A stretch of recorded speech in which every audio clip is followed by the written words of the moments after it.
Chris, so this was the president's first public engagement since announcing he won't be running for re-election. Today's speech was to commemorate the 60th anniversary of the Civil Rights Act, and he used the moment to lay out his plan for a complete overhaul of the Supreme Court, which he said is needed to continue the American tradition of expanding and protecting civil rights. Now, the president argues that the current system of lifetime appointments for justices gives the president undue influence for decades and claims it is only going to get worse based on what he's seen about Project 2025 and another Trump presidency.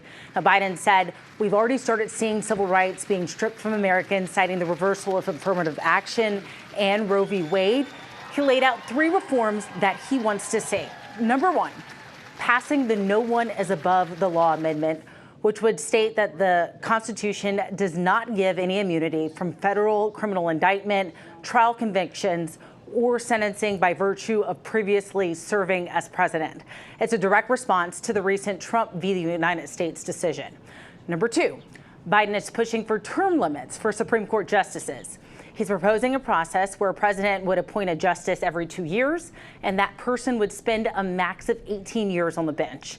And then number 3, he wants a binding code of conduct for the Supreme Court where they have to disclose gifts, refrain from public political activity, and recuse themselves from cases in which they or their spouses have financial or other conflicts of interest. And he wants public oversight to enforce those rules. We must be clear. Their work, our work, is not done. It's not done. We do not celebrate these laws as part of our past, but as critical components of our future.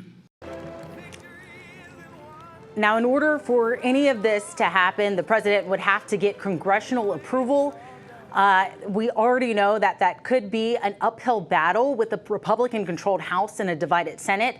And Speaker of the House, Mike Johnson, has already came out and said this plan will be dead on arrival on the House floor. Chris? All right.